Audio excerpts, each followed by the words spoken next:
Well, it looks like we've hit top of the hour. Hello, everyone, and welcome to this webinar produced by Business Performance USA. We're honored to have you as our guest, and we know that you'll gain a great deal from today's presentation. Just so you know, Business Performance USA is put together by a group of executive volunteers, and we produce these weekly webinars on Tuesday at noon Central to provide business insights on a variety of topics important to business professionals. We're actually a voluntary association, and we provide online business information exchanges for you and others. If you become a member, then you can participate with people really from across the U.S. engaged in business conversations on what we're hearing today. We're very happy to include Kent Stroman, who is one of our speakers and one of our executive volunteers, and he speaks today about how to jumpstart your endowment campaign. And, you know, Kent, I'm looking at this and it looks like, let me make sure that we do have. Yes, we do. Today's topic is 7 keys for high stakes asking, and we neglected to get the front slide to show you that, but that's what it is. I'm Cynthia Stewart, by the way, and I'll be your executive host today.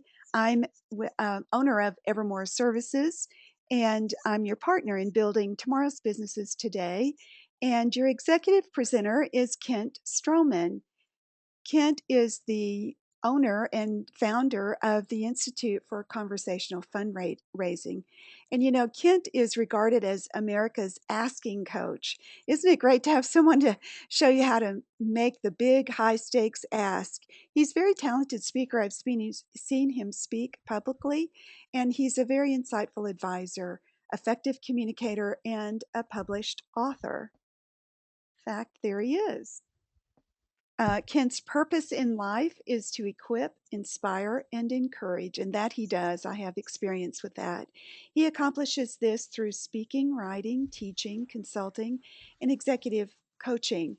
And after a 25-year in higher education, he launched Stroman and Associates, a consulting company in fundraising and board governance and strategic planning and leadership development.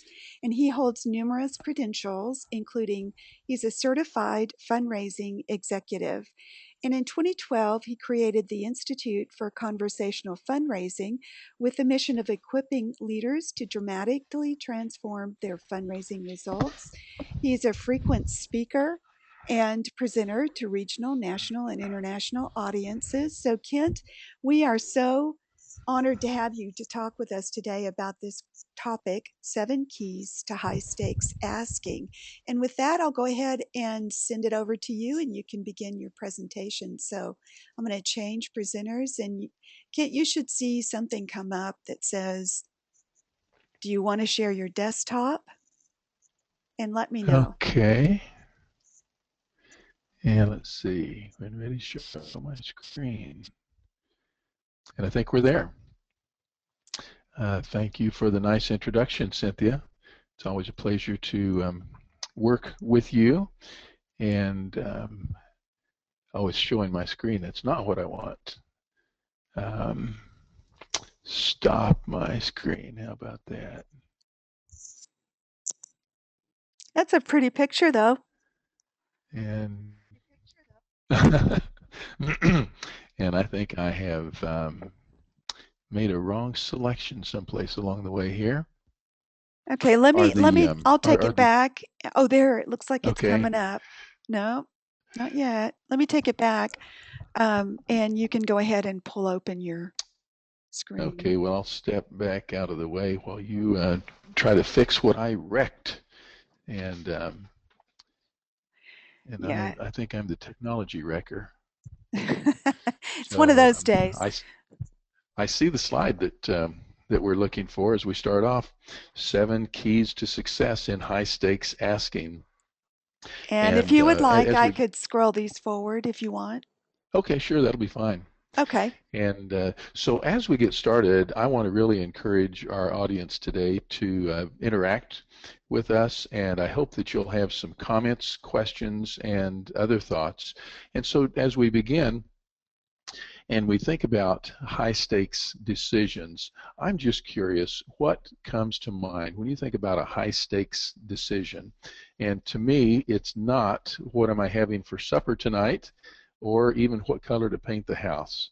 Um, but here, let me share some examples that I've run into, and perhaps others will jump in the process. A high stakes decision. Perhaps it's a change in job or career. Maybe it's a major business opportunity or a change within the family. Um, Perhaps it has to do with a long-term relationship, um, getting married, having children, etc.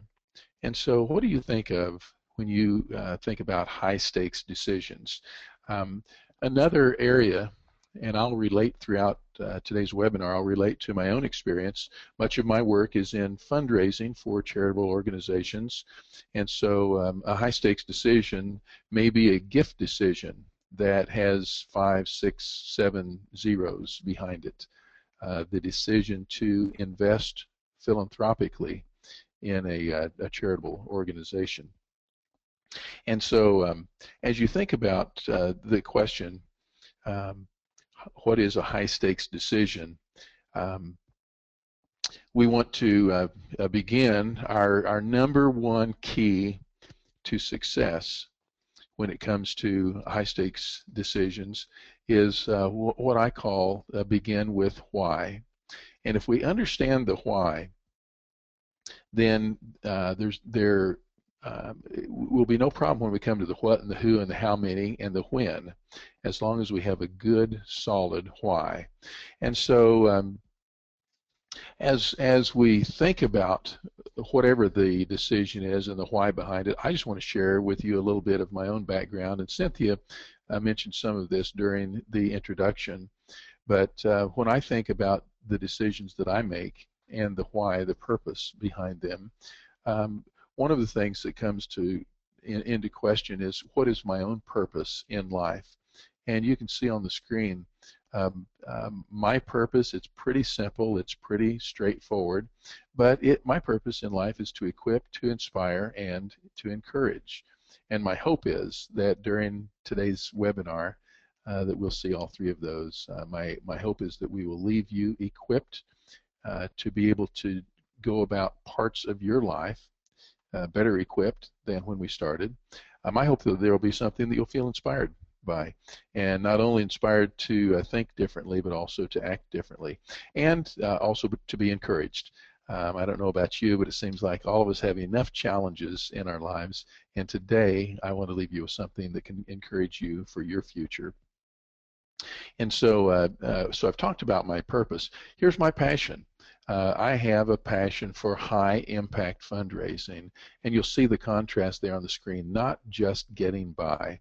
And in too many of our organizations, I would say I observe that our definition of success is, well, somebody put it this way, it's the boat ship is sinking just a little bit more slowly.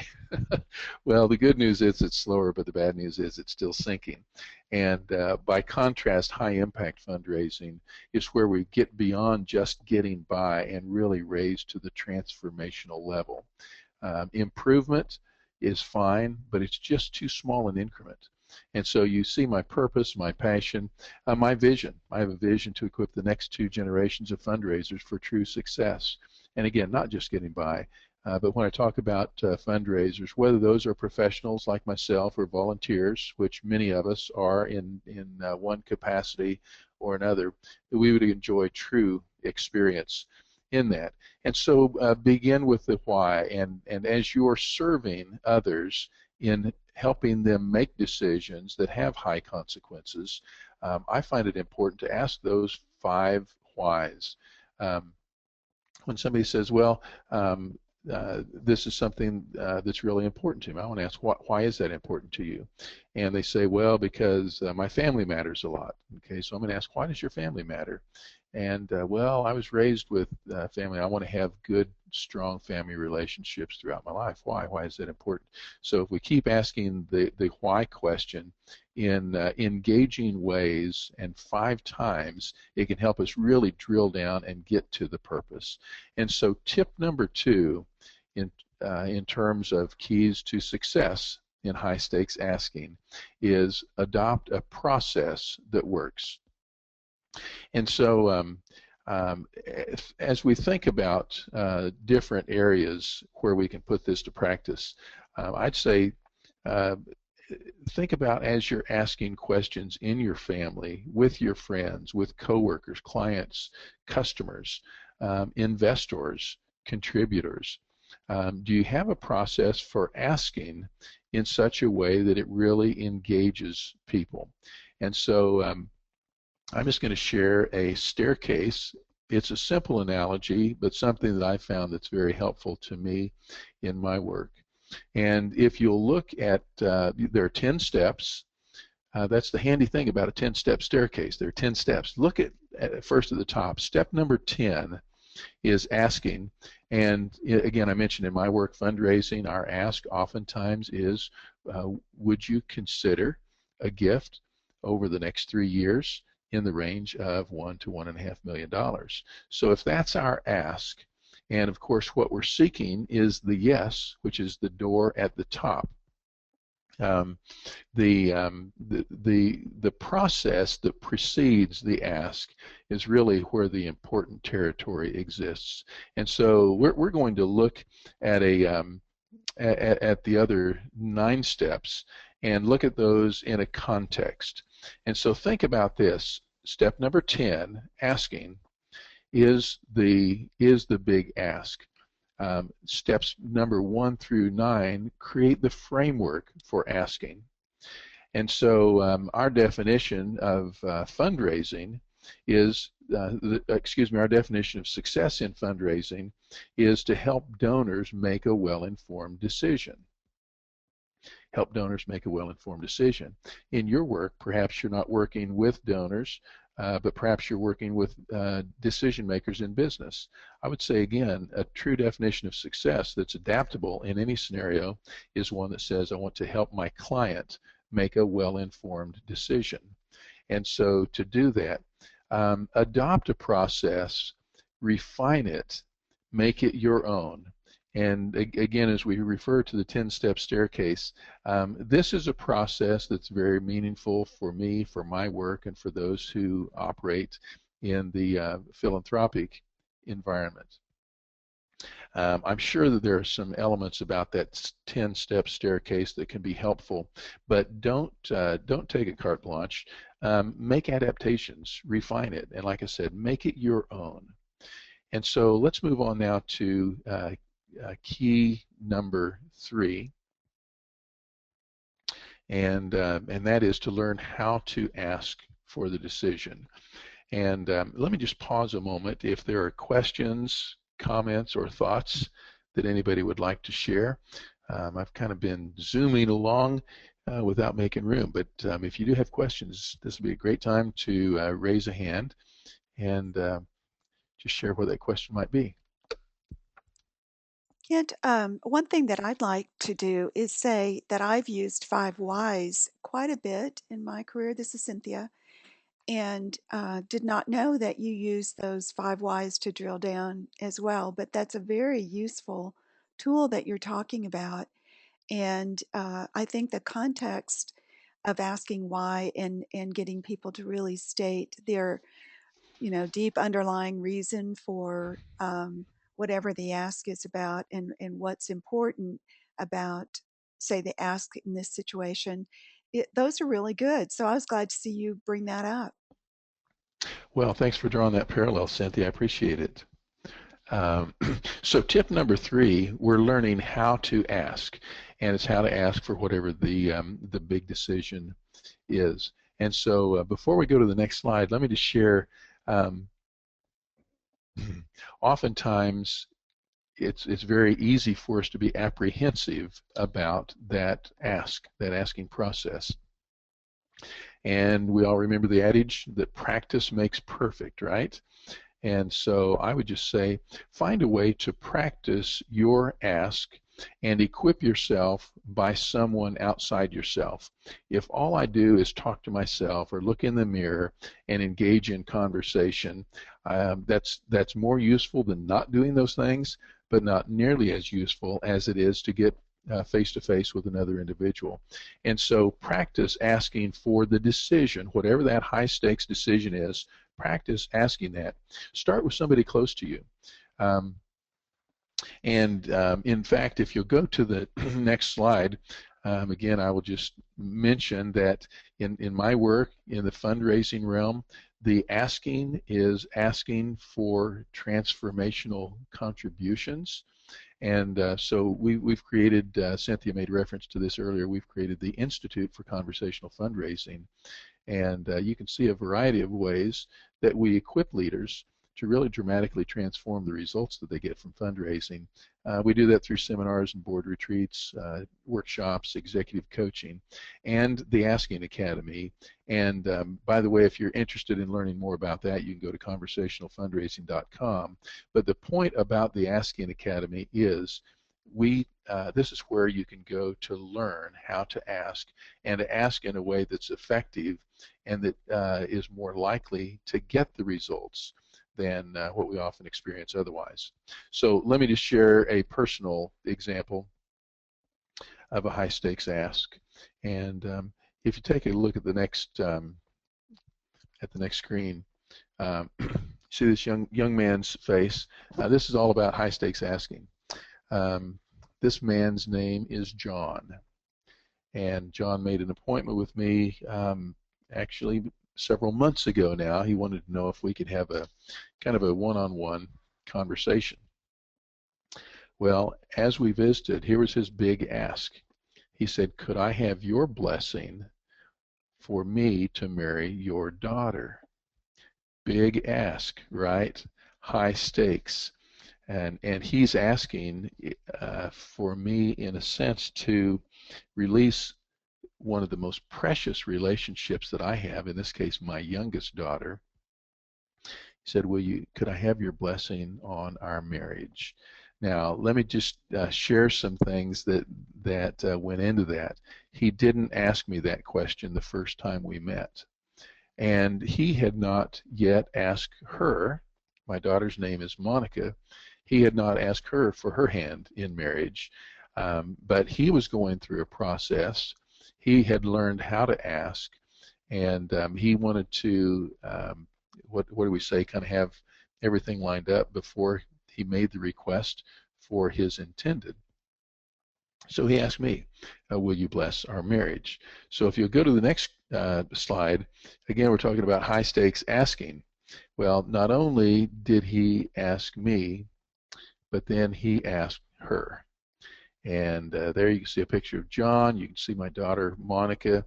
And boy, he boiled the big question down into just 4 words. Will you marry me? Now, you can probably tell by the smile on both of their faces that when he asked me, I said yes. When he asked her, she said yes. And now if we go to the next slide, and now, as of just a couple of weeks ago, this is Mr. and Mrs. John Firerobin. And so I'm so thrilled that not only was I pleased to give her hand in marriage, I'm pleased to receive him as a son-in-law in our family. And so this is a great example of learning how to ask. How can I ask a question in such a way that it has the greatest likelihood of being responded to in a favorable way? John did that. So tip number 1 we said was begin with why. Tip number 2 is to adopt a process that works. Tip number 3 is learn how to ask. And now I'm going to pause for any questions before we go to tip number 4. Well, I do have a question, Kent. This is Cynthia. My question is, did you give him a little coaching after he had asked for your blessing? Did he ask for any coaching as he proceeded to your daughter? Well, that's a great question. And let me tell you, the best coaching that he's received has not come from his father-in-law. Um, they are very fortunate to be surrounded by people who care very much about them, and they have um, done what oftentimes young couples will do, and that is to engage professional help to give them that guidance. One of the things that I try to be deliberate about is to be responsive to requests for advice or coaching, but constrained until it's requested. And my experience is that the best advice is worth nothing if it's not desired. But yeah, we have had a couple of, well, several really, I think, very constructive conversations. And it's given me an opportunity to share some of the mistakes that I've made in my own life and my marriage, and unfortunately, there are many. And if they can just avoid making all the mistakes that I've made, they're going to have a great relationship. Well, So let's go on now to tip number. Oh, he's no, lucky go to ahead. have a father-in-law who is an asking coach, because there may be more occasions for him to be doing some asking. Well, that's possible. Uh, That's possible. So step number 4 is to practice not asking. What are we not asking? We're not asking for the decision, but while we're not asking for the decision, we are asking about a lot of other things. So I want to go back for just a moment to the 10-step staircase, which is on the next slide. And just to point out again that asking for the decision or asking for the gift occurs on step number 10. Steps number 1 through 9 are not asking for a gift, but they are asking. This is the 10-step staircase, and it's part of the conversational fundraising process that is incorporated into my book, and we're going to touch base on that just a little bit later. But in fundraising, let me just share this this little saying. I think it's all too insightful. Here's what they say: if you want advice, ask for money. Have you had that experience? Um, you want to ask for money, and the response is some kind of advice. So in my area in fundraising, Cynthia, you have some money. Can I have it? And if I just come out of the blue with that question, can I have your money?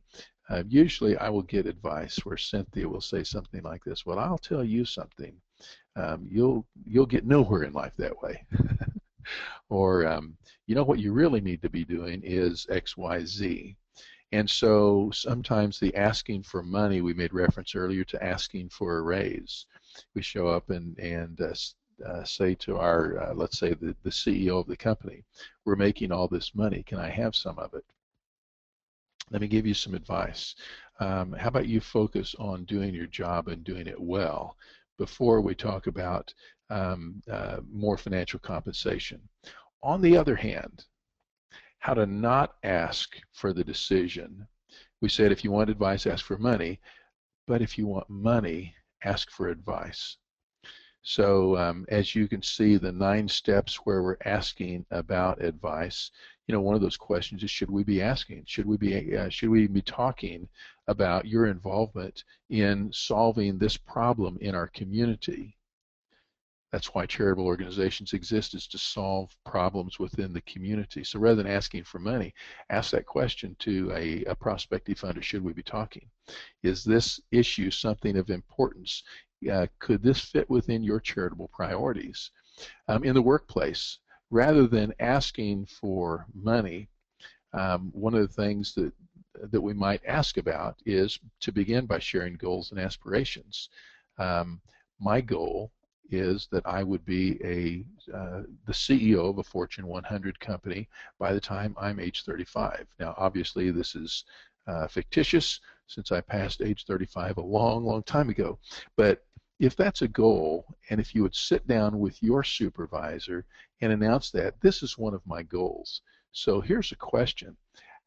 What would I need to do in order to have the opportunity to have more responsibility and increase my value to the company such that it might put me on a path towards the executive suite, whether here at our corporation or at another one? Okay, so we're not asking for money. We're asking about responsibility. We're asking about bringing value. And so again, as you'll look at these 9 steps, these are 9 steps for not asking for a decision, not asking for a money. Now, one of the things I want to caution about is that this can be done in a way that is insincere and manipulative, and that's not at all what we're talking about. You want to be sincere. If you can't make a sincere inquiry, then I want to say that you're in the wrong business, and find some other setting. So tip number 4, practice not asking. Look for active ways to ask about things other than the big decision. It might even be, is there anything that would have to change in order for you to say yes if you were looking at a proposal to adopt our software system or whatever your big ask is. Now I'm going to pause before we go to tip number 5 and give time for other questions, thoughts, or comments.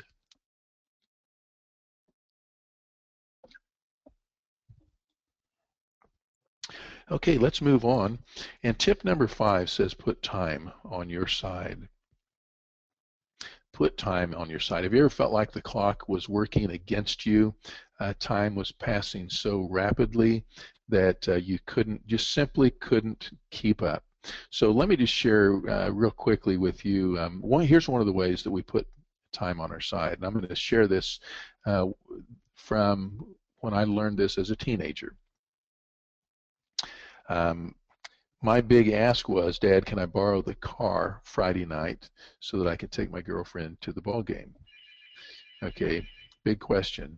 May I borrow the car? Now, I had a car, but by comparison, my car and his car there was I thought, a world of difference. And so back then, this would have been about 1967, 1968, somewhere around in there. The family car was I guess it would have been 68. It was 1968 Buick Wildcat. Wow, 455 automatic transmission, 4-barrel carburetor, blue and white. You remember that blue and white? Okay, so this is the family car, and to get to borrow that would be a really big deal, especially in our family because I have a brother and 5 sisters, and all but 2 of them are older than I. So the idea of borrowing the family car, that was kind of a big deal. So this is about putting time on your side, right? So it's Monday night. The football game is Friday night. I want to borrow the car. My dad's watching Monday Night Football. Back in those days, Monday Night Football was actually on Monday night. And we were sitting in front of the black and white television. The rabbit ears were up with their lovely tinfoil attachments. The remote control pretty much was me. My dad would say, Kent, would you change the channel? Now, there were only 3 options, so it wasn't too hard to figure, but the remote control got up on my 2 hind legs, walked over to the television, and twisted the knob, assuming it hadn't already worn itself out, and had to turn it with pliers. Anybody else have that experience? So my dad's watching Monday Night Football. I'm trying to summon the courage to ask him if I can borrow the family car. Well, so pretty soon here comes a commercial. I thought this was a great time, so I asked the question, Dad, can I borrow the car Friday night? I want to take my girlfriend to the ball game, and I wondered if you would allow me to use the family car. Well, about that time, the commercial was over. We're back to Monday Night Football. He's watching the game more intently than I am. I'm watching him. And he's watching the game, and he's not responding. So I wait and I wait. Get about halfway through the next commercial, and so I said, well, how about it? Now, here's where the lesson came. He turned to me and he said, Kent, how soon do you need an answer? He said, if you have to have an answer right now, I can give you one. All of a sudden, I began to realize that timing was an important factor. And so I waited and thought about that as we went through the next series of plays in the football game. We're back to a commercial, and I said, you know, I don't have to know right now. Take as much time as you need for a yes. And so one of the ways that we can put time on our side is to determine whether the decision is urgent or important or both. The more time that we can give the other party to make their decision, the easier it will be for them to decide in a way that's favorable. And so to do that, there are two risks that we want to manage, and those are on the next screen. Two risks to avoid. One is the risk of early rejection, and the other is the risk of early acceptance. Now I'm going to gravitate back towards familiar territory for me, and that's in fundraising. So we're asking for a gift. We may be all enthusiastic. We're asking our highest potential contributor. We've shared our mission. We're saying we want to get off to a good start on this, and we're starting by talking to everybody we know and asking them for a contribution. And so somebody says, I will be glad to make a contribution, and immediately they stroke a check for $1,000. Good news is we have a gift for $1,000. Bad news is they could have easily given twice as many zeros. They could have contributed $1 million. And so that illustrates risk number two, early acceptance. They said yes early. They accepted the request early, and they said yes, and they're done. Now, the other risk is the risk of early rejection, and that's where we say, would you make a contribution? They have no idea what all is behind that, and so we've made it easy for them to say no. And so in either case, if we have early acceptance or early rejection, it can be to the detriment of the positive decision. So the question is, when is the right time for the decider? When is the right time for the decider? Oftentimes we focus the question on when is the right time for the asker, and that's the time frame that is probably least crucial to the entire scenario. And so we've talked about ways that we can put time on our side and give more time to the decider. Ask early about the decision, but ask for the decision later. So now let's move on to key number 6, to high stakes asking. Key number 6 is to bulldoze the barriers. So let me just ask this question. What stands between you and an effective ask? An effective ask for that, maybe you're in sales in some form. Your top customer, maybe it's a multi-million-dollar decision to implement your product or your service. What is a barrier? And in my work, I'm going to go on to the next slide. In my work, one of the questions that we've asked, and that is, what is your biggest obstacle to successful one-on-one fundraising? What is your biggest obstacle? It's on the next slide. Your biggest obstacle to successful one-on-one fundraising. And so think about your own situation. If you're not involved in fundraising, what is your biggest obstacle to really being successful in that one-on-one high-stakes decision? Well, we engaged in some very significant research, and I've got that recapped on the next slide in front of you. Our research spanned a period of 2 years, and it involved 456 fundraisers, some professional staff, some volunteers, and we received 582 responses to the question that you just saw. Now that should tell you something in and of itself.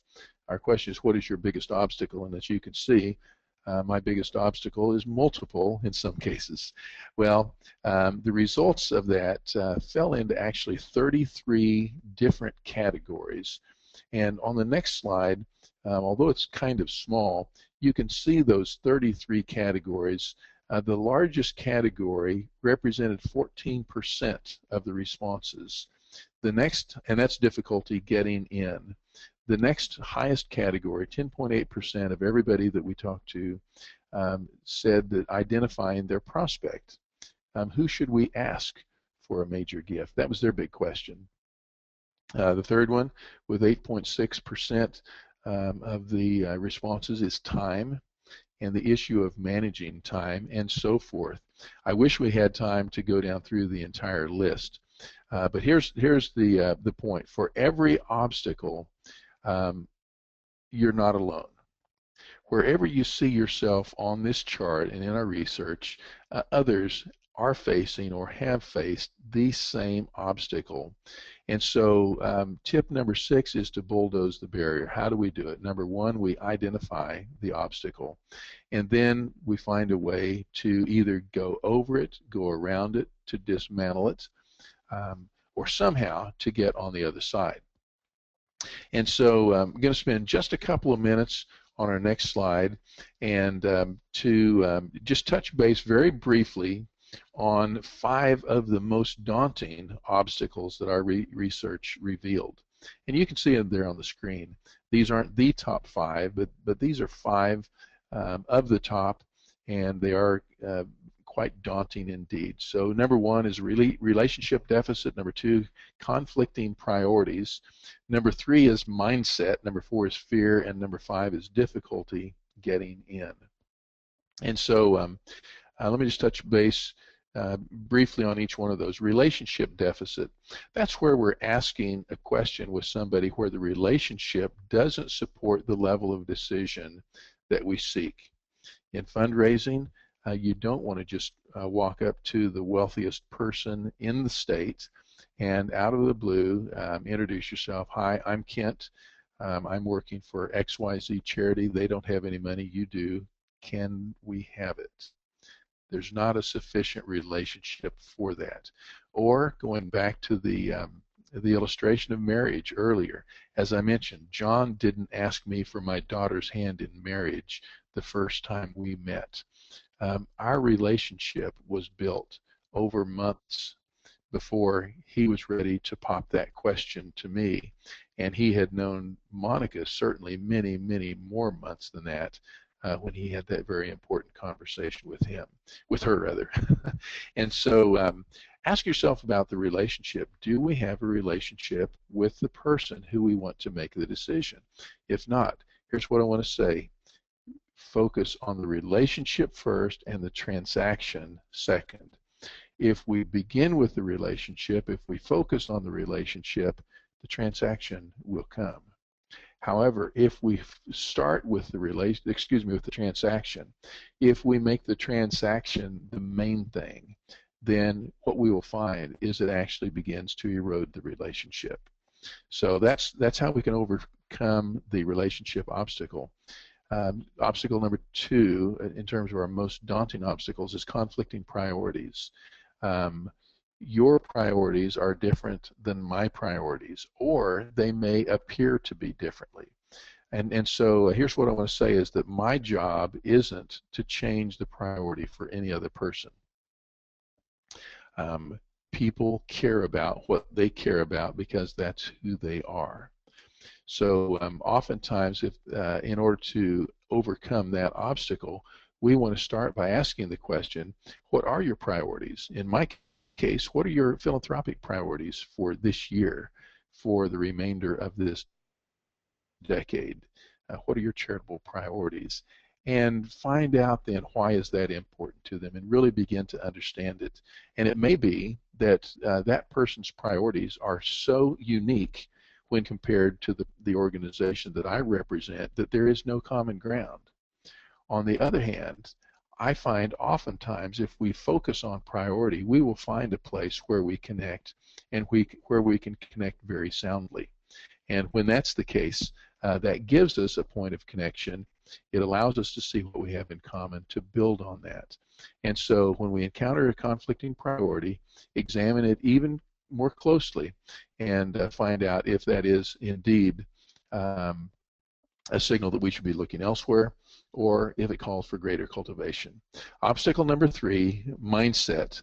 Um, that's a negative mindset, and probably one of the most significant obstacles that we run into is where in fundraising is where we believe there's not a gift.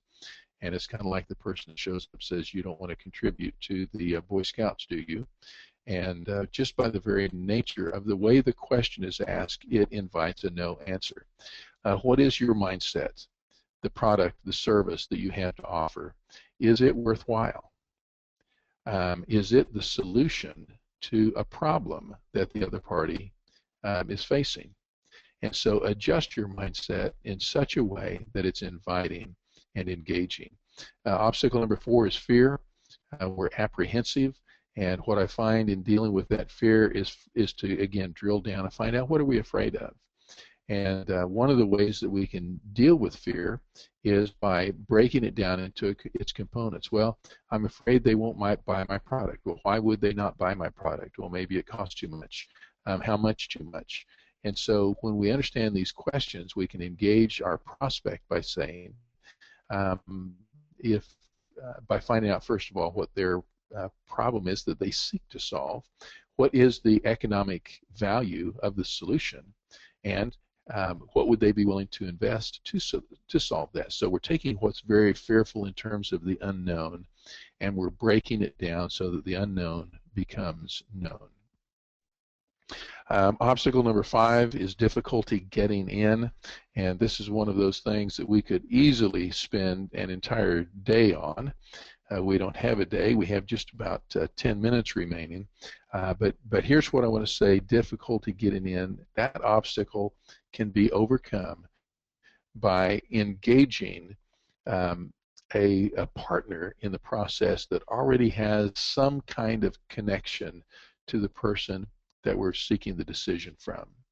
And frankly, in a lot of ways, it goes back to relationship.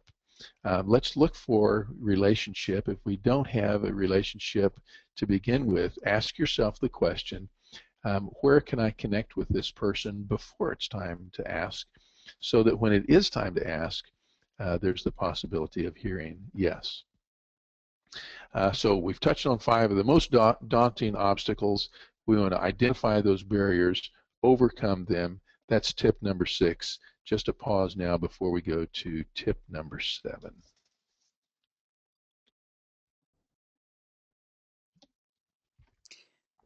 Kent, Comments, questions, thoughts? we had a question come up, and I'm not. I sort of think you've answered this, but if you feel like you have, you might just stress it again. The person said that your example of the dialogue about putting time on our side was really good, and asked for an example regarding not asking. So, do you have an example where you didn't ask? And I think that Okay, means yeah, as a lead in. So, if you yeah, could yeah, give us an example, that would be yeah. helpful.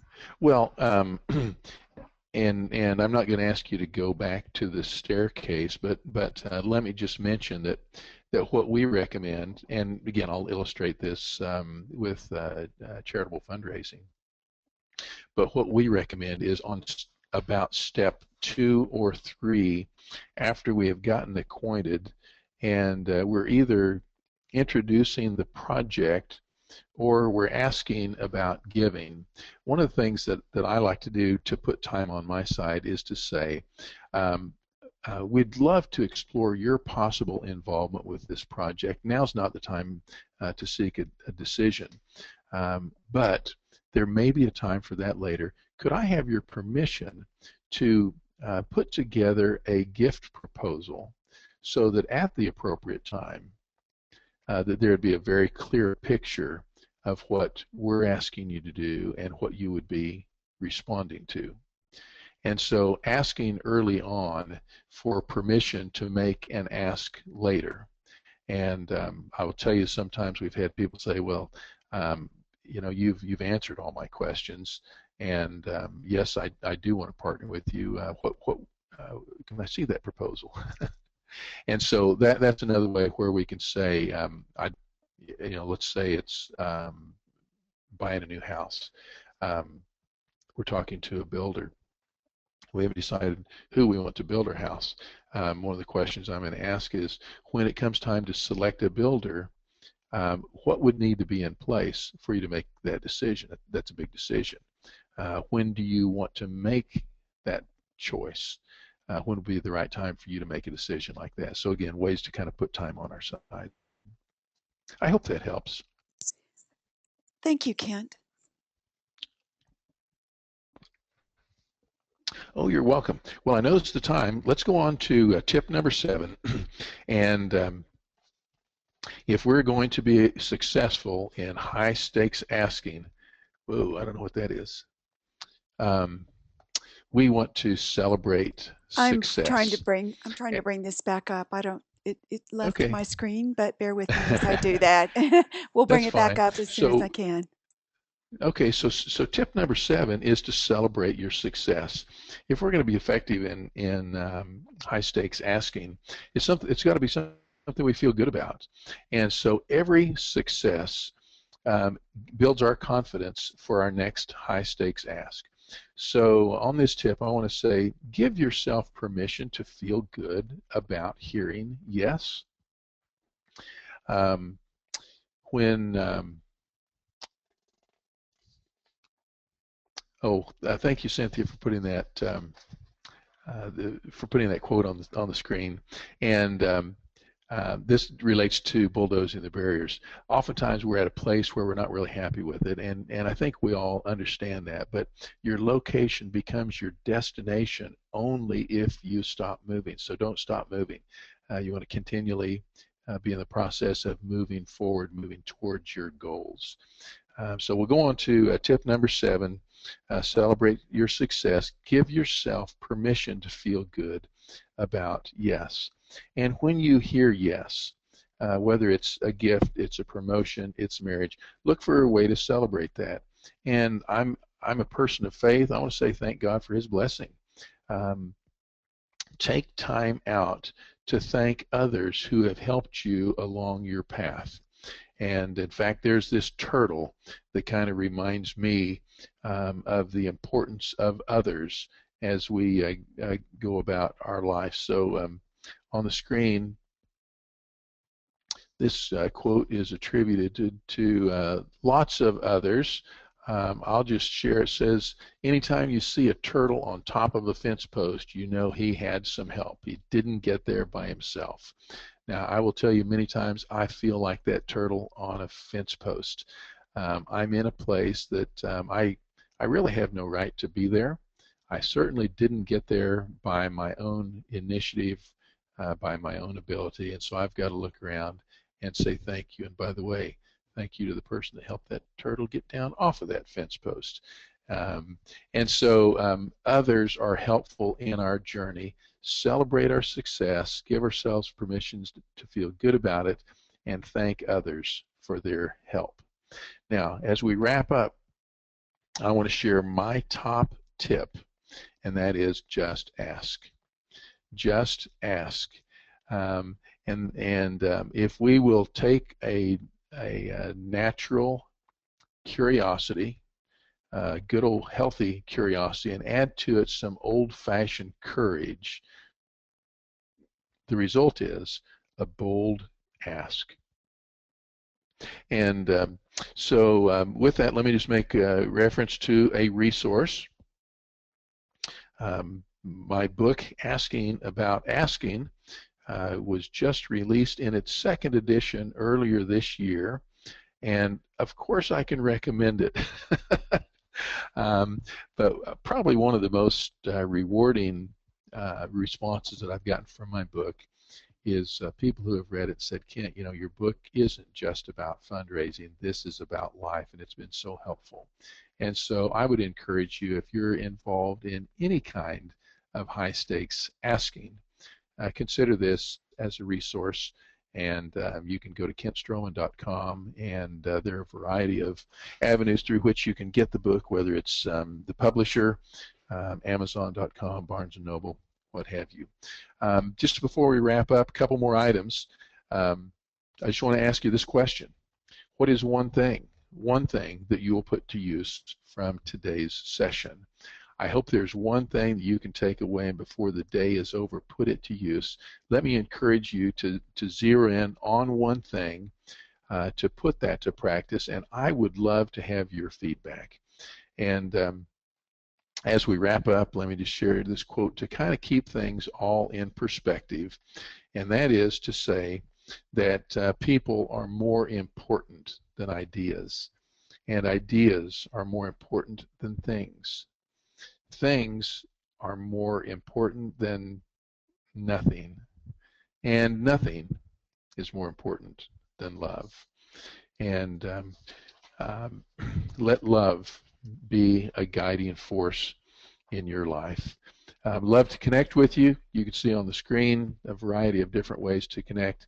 And as I mentioned before, maybe the easiest would be simply for you to go to kentstroman.com, and I would love to connect. You can sign up for my blog, and I would love to hear back from you. And so to wrap up, I just want to say a great big thank you. Thank you for your kind attention. Thank you for being involved today. And I do want to wish you every success in all your high stakes asks. And Cynthia, with that, let me just pass it back to you. Thank you, Kent. Folks, I hope that you wrote down, and I'm going to go ahead and move back to that slide. I hope you wrote down ways to connect with Kent. He does a newsletter that I participate with, and I have his book, and he's a great read in terms of keeping it simple, keeping it easy to read, and keeping it full of ways that you can apply his examples. So I'm not a fundraising professional. However, I find that his high stakes asking really helps me in my business because I am a consultant and I come to the point of asking for people's business. So thanks, Kent. We appreciate your words of wisdom today. And we're happy that Monica is now happily married. And folks, we want to make sure that you know that we do have these different webinars coming up. Next week, we have Kenna Lewis back for Twitter for Business. And if you've been following her series, she's been talking all about social media. And you can join Business Performance USA. Just look for this little blue button and join. It is at no cost to you. And there is a wealth of information out there for you for all of our speakers. Kenna is in her series on social media. You'll enjoy that. She's very, very good. And we hope you come back and sign up for June 3rd. And then we have Dr. Jeff back on total business competitiveness. He actually is an expert on competitiveness in the marketplace, and you'll want to hear him. And then we have Emily, our ever popular leadership guru, Create Your Culture for Full Team Engagement. Emily loves to talk about conflict. So usually her talks include ways to get around conflict and how to build that team. And she's got great experience and background to do that. So that's our lineup, folks. And don't forget that you can go out and join and watch any of our webinars on demand in your own time. And with that, we just thank you, Kent, for joining us today and giving your tips. And we will have Kent's webinar out there for you to share with your friends. It'll be out there in the next few days, and you can always share that with folks who have high stakes asks that are imminent.